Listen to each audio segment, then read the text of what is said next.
Madam President, I first want to say to my colleague from Wyoming that we disagree on this issue. I agree wholeheartedly with his observations about the importance of training people for this 21st century economy, and I've enjoyed working with him so much on the Help Committee. Madam President, I have 9 unanimous consent requests for committees to meet during today's session of the Senate. They have the approval of both the majority and minority leaders of the Senate. I ask unanimous consent that these requests be agreed to and that these requests be printed in the record. Without objection. Thank you, Madam President. I am on the floor today to talk about the minimum wage bill that is before us this week. And once again, I have the opportunity to come here and say that Washington, D.C. is absolutely decoupled with the conversations that people are having in Colorado, whether they are Republicans, Democrats, or independents. And we have another example of that here today during this debate.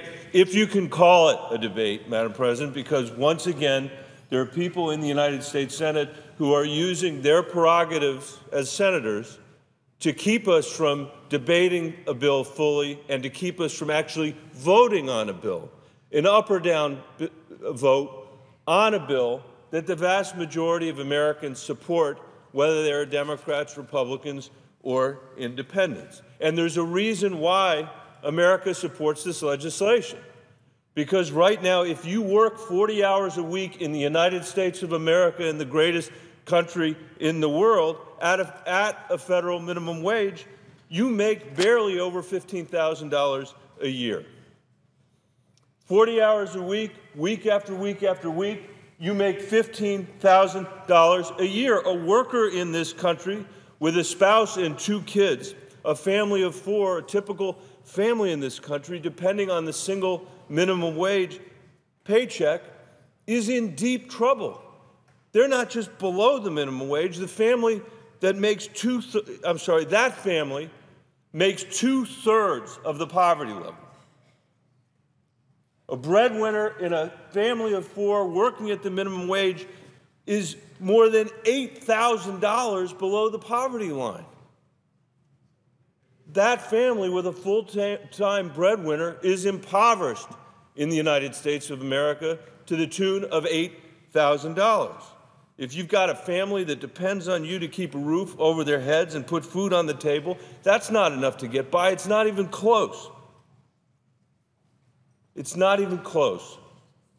It may be hard for people here who are paid $174,000 a year to understand what it would be like to live on $15,000, but let's think a little bit, Madam President, about what that family's life is like.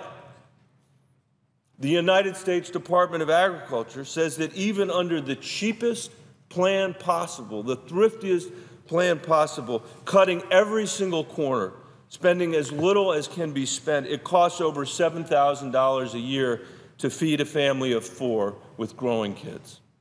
$7,000 under the most difficult circumstances possible.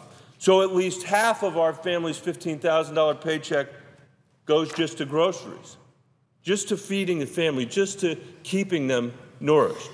After payroll taxes, that leaves a family with less than $7,000 to cover every other cost. That's it. Food is half of what you bring home, and you're left with $7,000. In Denver, where I live, where my family lives, the average rental unit costs over $12,000 a year.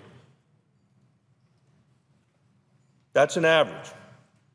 That includes tiny studio apartments. In Denver, this family of 4 would have to squeeze into a rental unit well under half that cost. They need to live in a space woefully inadequate for their needs, for their family, for their children. And that family would have to stretch their pocket change, whatever's left, after they spend the money they barely need to feed their children. After they spend the money they barely need to house their family, they somehow have to cover utilities, medicine, health, clothes, transportation, school supplies, and the countless other things that life throws at us. It cannot be done. It's simple arithmetic. A family like the one I just described needs thousands of additional dollars of federal and local government just to get by. We don't want to have a minimum wage that's so low that people that are working 40 hours a week have to be on public assistance just to support their families. Think about how crazy that is. Someone working full-time, 40 hours a week in a minimum job today, a minimum wage job today, needs thousands of dollars in support from the government to provide for their family. That's not what we want in America. And the situation's a lot worse than it used to be because the minimum wage is not indexed to inflation. So as costs increase, as costs rise, the minimum wage loses its purchasing power. It stays the same until Congress raises it, which is why we're trying to have this debate here. There's no one else that can do this in America. Democratic and Republican Congresses, I will come to this, over the years have found ways of doing it. Congress has raised the minimum wage over and over again for precisely that reason. Even so today, Madam President, as we stand here on this floor with a responsibility to the American people, our minimum wage is down substantially from where it used to be. The federal minimum wage stands at $7.25 an hour. That's $3.44. Stands at $7,025 an hour today. That is below what it was in 1968, adjusted in real inflation-adjusted dollars. It's a $7,000 gap, which makes a huge difference to the family of four we just considered trying to survive on the minimum wage. In 1968, a minimum wage job kept the family of three out of poverty. That's what the Congress did in 1968. They said if you work 40 hours a week, your family ought to live outside of poverty, above the poverty line. A full-time worker with 2 children was 20% above the poverty line. Today, that same family is 19% below the poverty line, all because the minimum wage has not kept pace with inflation. It also hasn't kept pace with average earnings. In 1968, the minimum wage was 54% of the average hourly pay for a U.S. worker. Today, it's just 36%. At the same time, even when you account for inflation, college costs are 3 times what they were 4 decades ago. It's no wonder, Madam President, that working families I hear from in Colorado feel like they're working harder than ever before, but falling farther behind. The bill we're talking about today, the bill that's on the floor, raises the federal minimum wage by 39% to $10.10 an hour. That is actually less than the 47% increase that's required to get back to the 1968 level. So we are still not going to be back where we were in 1968, but we will make progress in the sense that people that are earning the minimum wage will no longer be living in poverty. But consider what this bill does for a family's ability to provide for itself. Look at just one major federal safety net program, the Supplemental Nutrition Assistance Program, or SNAP. The food stamps is what that is. The reason the House of Representatives held up the Farm Bill for so long was over the issue of food stamps. So as we think about what we're doing here in the debate that we're having, I think it's important to keep that in context. This is a program that millions of low-income families depend on in order to eat. This minimum wage bill would reduce SNAP enrollments by over 7.5% because people would now be making a living wage as a result. That's over 3.1 million Americans who would no longer have to depend on the program to feed their kids. So if you're voting for this, you're voting to reduce the rolls on food stamps by 3 million Americans. It's not a virtue that we have those 3 million Americans on food stamps in this country. They ought to be earning a living wage. We'd save $46 billion in SNAP payments over the next decade if we pass this bill. It applies to other programs as well. 2/3 of Americans who earn under $10 an hour use public assistance in some form. 2/3.